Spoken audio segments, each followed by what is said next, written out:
Michael rowed the boat ashore. Hallelujah. Jordan's river is deep and wide. Hallelujah. Milk and honey on the other side. Hallelujah. Michael rowed the boat ashore. Hallelujah.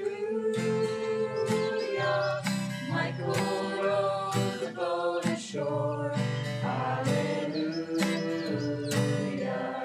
Jordan's river's chilly and cold. Hallelujah.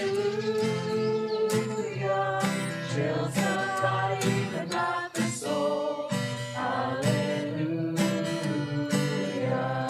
Michael rowed the boat ashore. Hallelujah.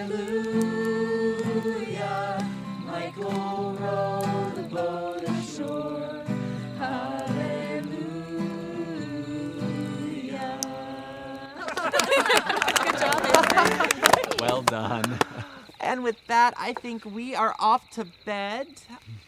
I just want to say first that Russell and I are so happy with how these renovations have been going so far.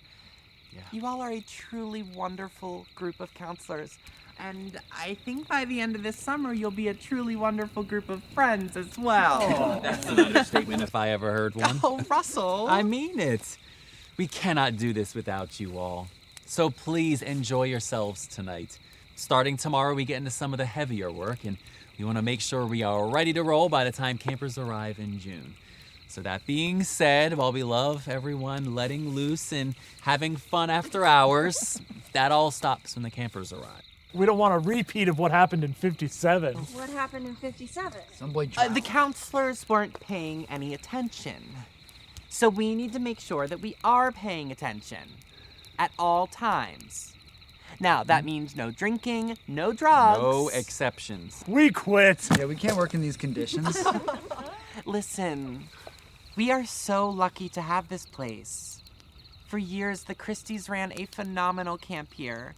And while they can't be blamed for that horrible accident in 57 or that awful, awful tragedy in 58, Beck. the town remembers. I think that's why they lost the bid, and we were lucky enough to try our hand at reopening. She's right. The folks of Cuttingham want to leave the nightmares behind and start fresh. So please don't bring it up to the kids, and let's all just aim to do better, okay? Right? All right. Say, has anyone seen Mrs. Pam? It's not like her to miss campfire songs. Oh, here comes Mrs. Pam now with Dexter. What'd you bring us? Oh, hello, Rebecca. Hello, everyone. I'm sorry I missed the song, but I heard it from the mess hall, and you sounded lovely. I brought the punch. I'll be back in a jiffy with some snacks, and then it's time for this cook to get to bed. That's exactly where we're headed. But I will take some punch the long road back to the cabin. Not too much for me, darling, or I'll be up all night. Mrs. Pam, I can help you bring up the rest of the snacks. Oh, that won't be necessary. Oh, that's a fantastic idea, Dawn. But if I can have a quick word, she'll catch up with you in a moment, Mrs. Pam. Of course, Rebecca. Thank you. Thank you. Everything okay, Rebecca? Yes, of course. I just wanted to make sure you know that we mean no ill will toward your family. When Russell and I bid for this camp, we were sure it would go to the Christies. I mean, your family started this camp in, 1935. Yes, of course. And we have nothing but respect for the traditions that your family has cultivated here. We were so happy you wanted to stay on as a counselor. I mean, heck, I used to be a camper here myself. Russell was head counselor at a camp in his hometown of Maine before he moved down here. Our hope is that if we can get the camp on its feet and thriving, that we can partner with your family. I mean, far be it from us to take something that's not ours. Oh, of course. My uncle was a little bummed when he found out, but he understands. I mean, this town holds a grudge. We know that. And whoever's responsible for this Crystal Lake death curse... Thank you, darling. Dawn, would you like some punch? Oh, no, thank you. I've had enough sugar for today. Oh, that's right, because of the, Diabetes. yes, that. Would you mind if I steal her away? Oh, no, by all means. Oh, Dawn, thank you so much for helping Mrs. Pam. Of course. Stand away. How do you feel? Nervous. Do you think that we won't be ready? Oh, no, I do, especially with these group of workers. I just always get nervous. It shows how much you care. It's sweet. Thank you for taking a chance with me. I know we can make this place better than it used to be. Absolutely. Although, it wasn't a bad place before. From what I've heard, it sounds a lot like the camp back in Maine. Counselors were always drinking and fooling around, and call me square. It's just not why I do this. I know, darling. You are a good man with a huge heart, and that is a wonderful thing. Just don't write off the Christies. I had some of the best years of my life as a camper under their management. I know how you feel, though. These kids are so lucky to have you. We all are, Mr. Archery Man. That is what they call me. Just don't go shooting your Cupid's bow into any of those other girls' hearts. I wanted to, Russell? I wanted to ask you something. Russell, you're making me nervous.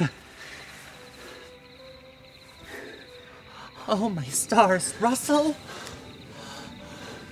Rebecca Walters, from the moment I laid eyes on you, I knew that you were the woman for me.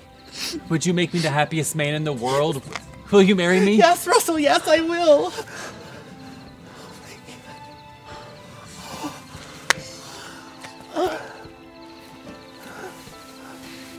Let's cheers. Okay.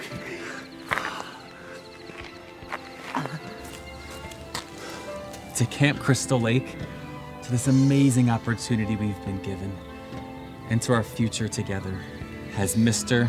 and Mrs. Russell and Rebecca Miller. To Camp Crystal Lake and to us, Mr. and Mrs. Miller.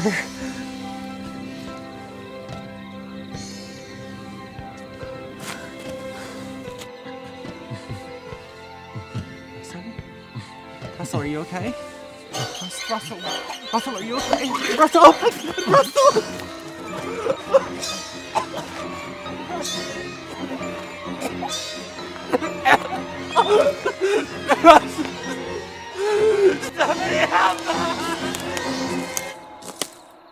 Dear? Did you hear that? A loon, Angel. They're quite common in these parts. I would think, being from Cunningham, that you would know that. No, I know a loon. I just thought I heard. Doesn't matter. Say, can I ask you a question? Of course. Do you think Russ and Rebecca have done a good job? I mean, I know you worked with my uncle before they closed us down after Barry and Claudette were killed. And that poor boy. Boy. I think Russell and Rebecca have done the best they can with blood-soaked soil. You can't reverse a curse. And you can't reverse tragedy, unfortunately. I would say it's only a matter of time. I mean, since those first counselors were killed in the fires. Now, that's an act of God. And if he says tread not on these soils, I think it's best we heed his warning. But first, I thought Barry and Claudette were the first. Until I arrived, I was sure it was your uncle who would reopen this place. And while I hadn't had the pleasure of meeting you until this summer, I am an old friend of the Christies.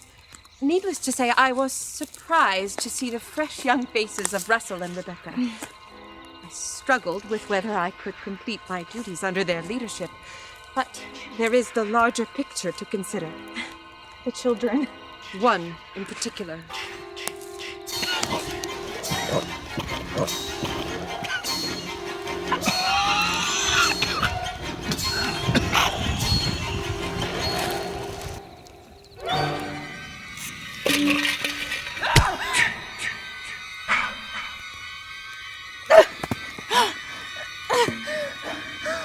I suppose you didn't know that a young boy drowned here. I'm sorry. I didn't know. No!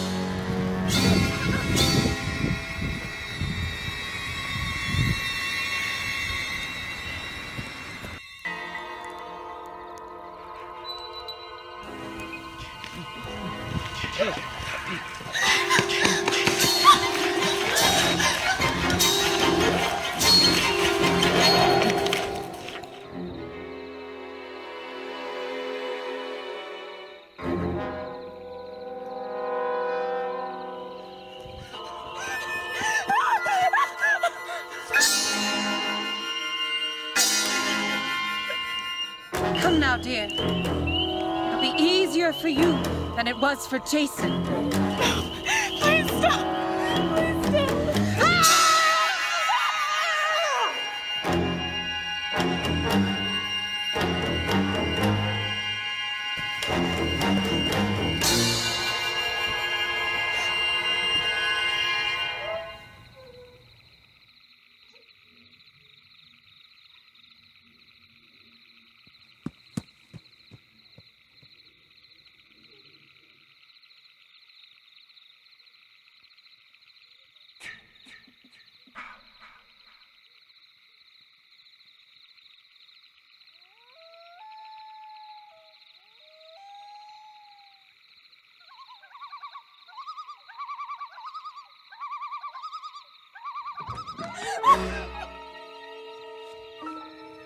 It happened the year before those two others were killed. Counselors weren't paying any attention. They were making love while that young boy drowned. Please, I'm sorry. I didn't know. I didn't know. You're right. You didn't know. How could you? Your uncle never bothered to mention that my son, my boy, my Jason, drowned here. And the next summer, when Barry and Claudette were allowed to return, after their negligence left my family in shatters, I couldn't let them open this place again, could I? Please stop. Not after what happened. My sweet, innocent Jason. My only child, Jason!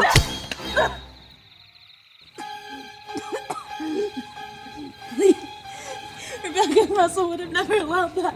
They would have never allowed it. No, they wouldn't. But I know your kind. You and the rest of the counselors would have found distractions the first chance you got. Someone goes into town and brings back liquor. I'm sure if I check the pockets of any of those dead counselors up the hill, I'll find drugs. History repeats itself, my dear, and tonight is no exception. You let him drown. You never paid any attention. Look what you did to him. Look what you did to him.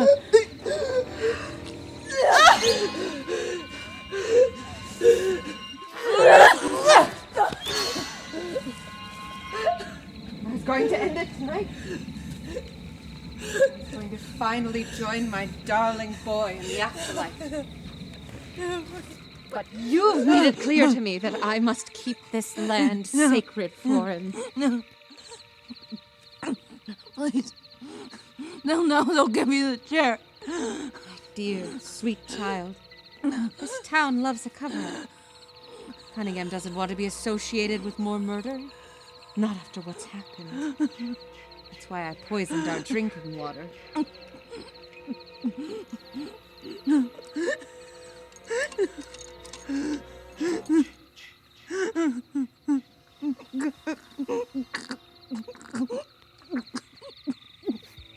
Monkshood. Sweet Rebecca pointed it out on one of our nature walks. Something about paralysis and vomiting. I don't much remember if I'm being honest, but she did say it would lead to death, and I think that's proven true. How are you feeling, dear? A couple of years ago, your uncle tried to open up again. Barely 2 years after I killed those counselors. I tied 3 of his staff to their beds and lit the cabin on fire. Town chalked it up to a forest fire. They'll do the same here. They'll say the water was bad.